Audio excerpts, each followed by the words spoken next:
Let's go over exactly what happened. And I will show you that what's happening is that as nations rise and fall, the games they play changes. Okay, does that make sense?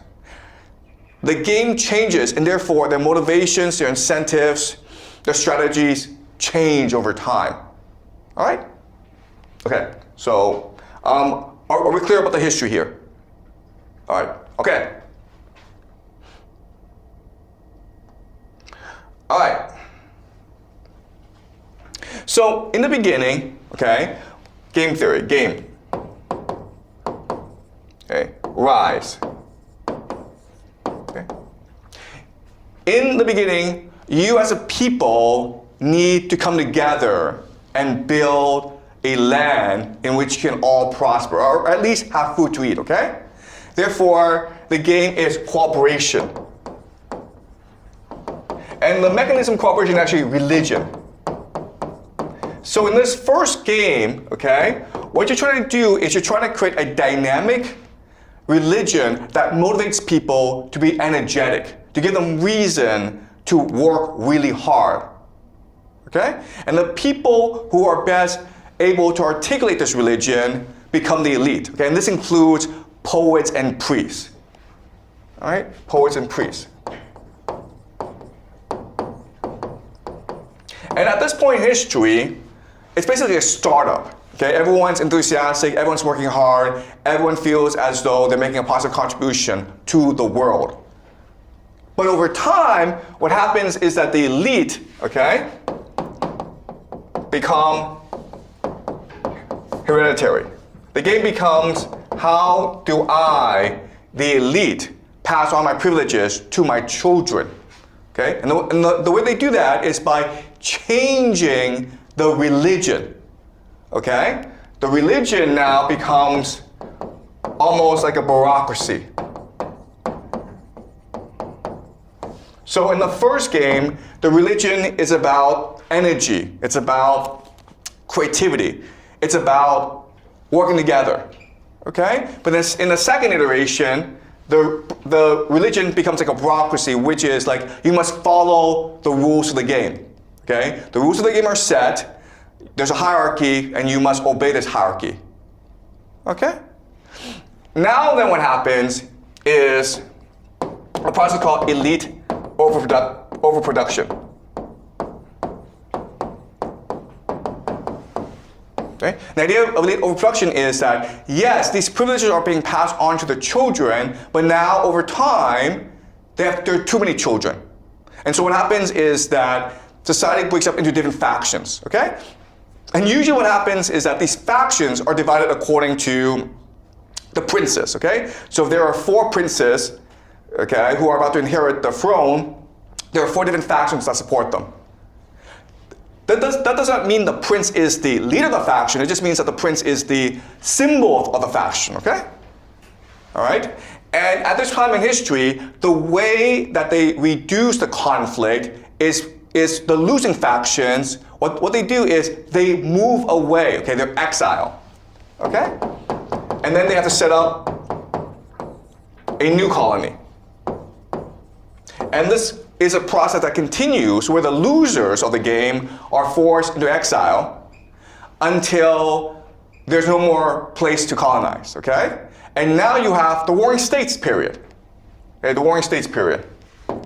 And in fact, what's interesting is that the Warring States period is a time of maximum creativity for a civilization.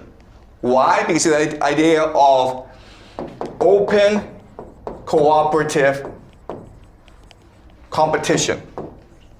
Okay? So back to the Qing, back to the Greeks, the Sumerians, there are different colonies, okay? And they're all competing against each other. And so you need to be open and innovative if you're to triumph, okay? At the same time, they're trading with each other, so they're sharing best practices. They're sharing innovations with each other.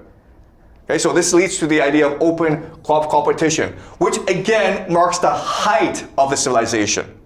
So guess what, guys? China's been around for 5,000 years, but most of the innovations happened when? It happened during the Warring States period. This 100 years when we had Kongzi, Confucius, Mengzi, Laozi, Zhuangzi. It's basically everyone, okay?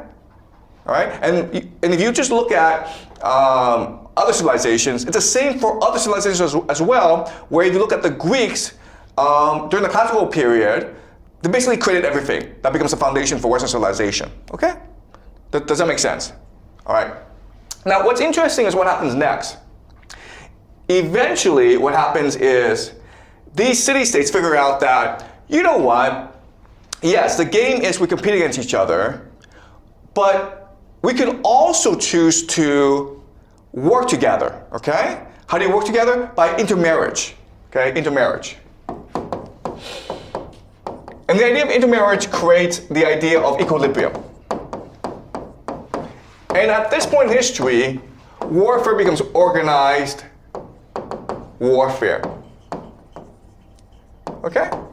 So remember, before, warfare was about innovation. But now, when these elites from different city-states, when they intermarry with each other, okay, they have a new equilibrium. So they are above the state now. Okay? Does it make sense, guys? All right? So now when they fight, it's not really about fighting each other. It's about reducing their population to maintain control. Okay? It's a way to resolve the elite overproduction issue. We have too many people striving for too many status positions. And the way you do that is through population control. Okay? So warfare becomes a mechanism of population control. All right? So even though these city-states are still, in theory, competing against each other, they essentially now have reached an equilibrium. An equilibrium, another word for equilibrium is basically the idea of empire. Okay? All right?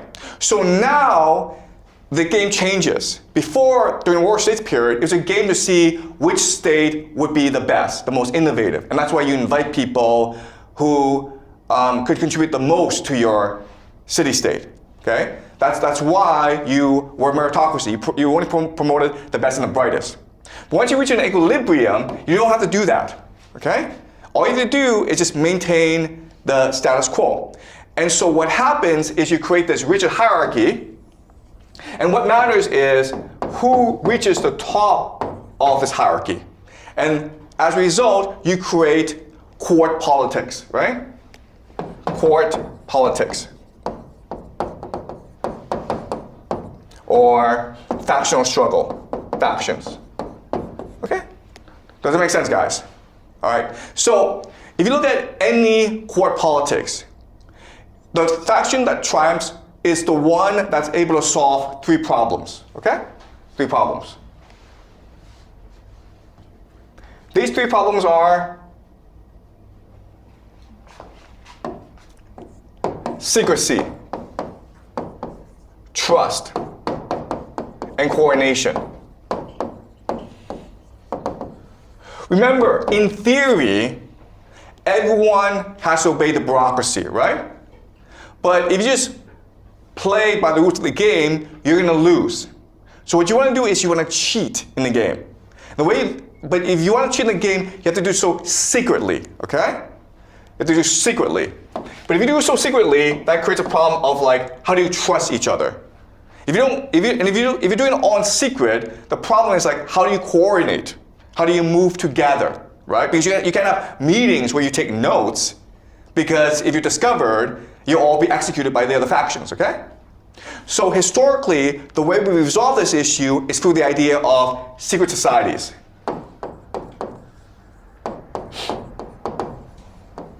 Okay? So let's figure out how secret societies work. And this is true for China, this is true for the Greeks, this is true for the Aztecs, this is true for everyone, okay? But like there's certain aspects of secret societies. Okay? The first is the idea of secrecy. Okay? How do you do that? Well, you do that through the idea of a hierarchy. Okay? Hierarchy. Or compartmentalization. And so there are different, so within secret societies, there's a hierarchy as well, where only the people at the very top know what's going on. And if you want to join, you're initiated, but you have to put it at the bottom, okay? And slowly, you climb the ladder, okay? And this is to maintain secrecy. Trust. How do you get people to trust each other? Well, you get people to trust each other through the idea of transgression, okay?